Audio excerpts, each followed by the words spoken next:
My updated FPL team has Gyokeres, HAALAND, PALMER and Florian Wirtz, and it's super fun. Let's take a look at how it all works together.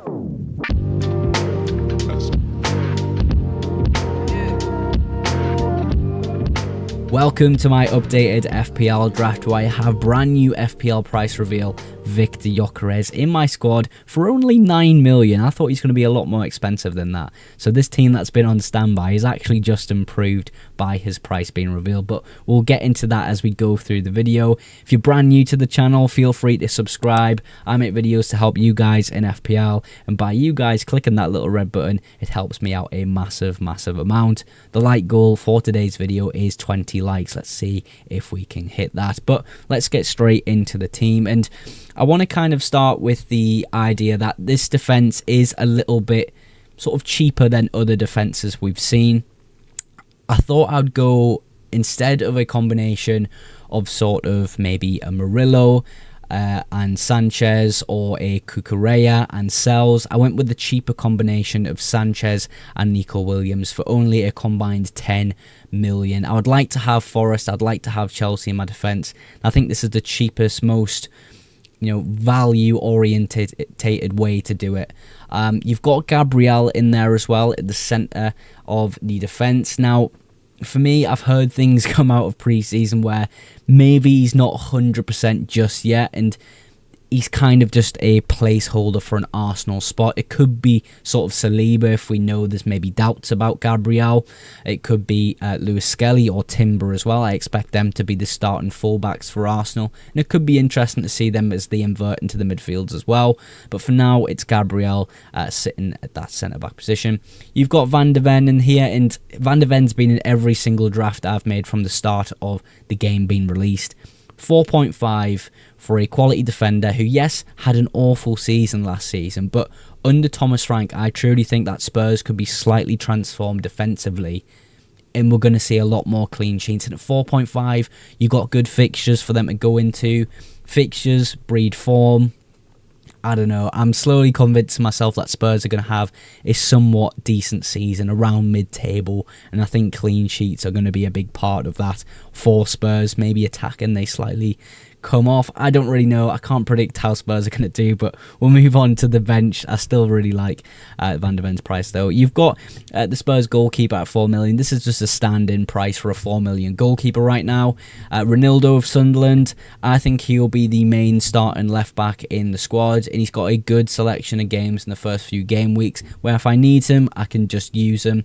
Tete as well, he rotates quite nicely with Gabriel if I do need to bench Gabriel for some of his harder fixtures that he's got in the next few weeks. You've got Belieber as a centre midfielder as well to cover in at any point at 5 million. Defensive contribution points in the occasional fixture. I think he's decent for the bench, but overall that's the defence. Sorry if it was a bit mumbly about Van de Ven, but 4.5 just seems like a really good price for him. Let's move to the midfield now, because this midfield is seriously stacked. Speaking about that stacked midfield, here it is with Rodgers, Wirtz, Palmer, Kudus and Belieber.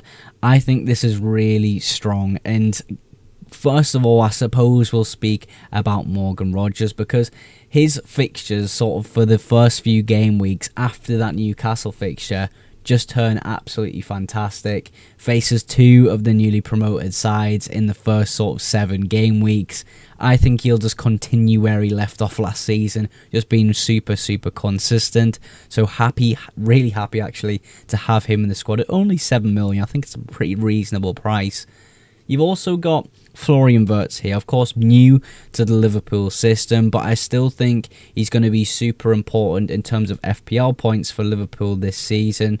Really depends on sort of what's happening with Isak. Is he going to be going to Liverpool? Where does that leave Ekitike? Is he going to play off the left? Where's Wirtz going to play?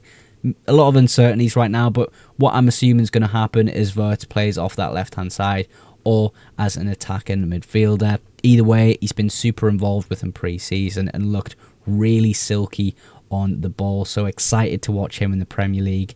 Regardless, Palmer, I mean, it's called Palmer. Flair, just doesn't care at all, just delivers. Of course, it difficult end to the Premier League season.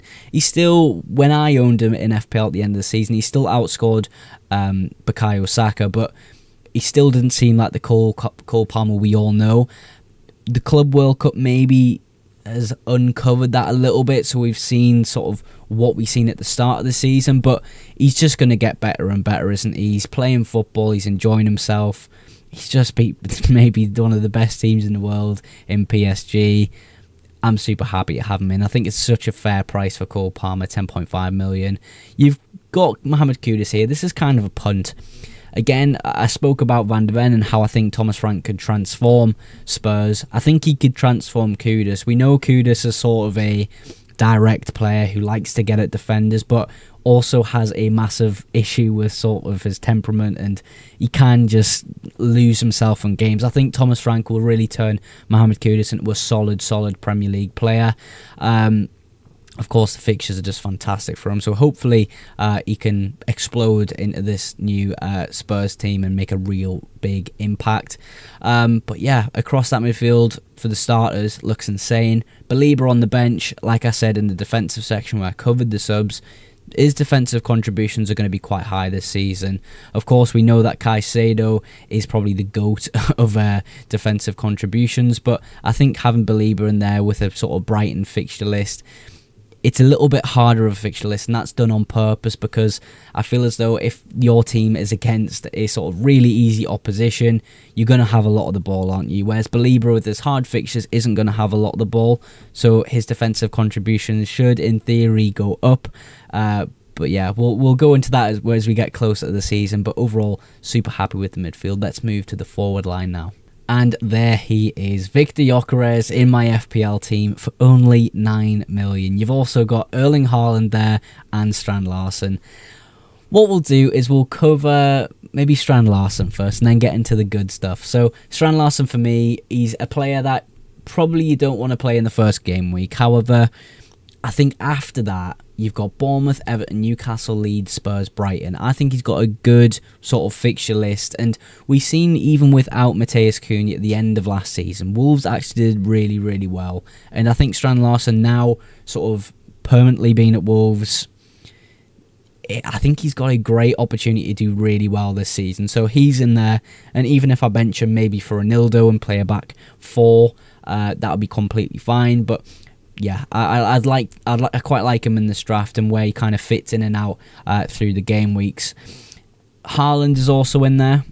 I went away from Mohamed Salah just because of his difficult fixture list at the start. I went for a cheaper Liverpool player who's in Florian Wirtz, who's maybe a bit more unknown to the Premier League, but I still think going for an Erling Haaland for his first few game weeks makes more sense than Mohamed Salah right now.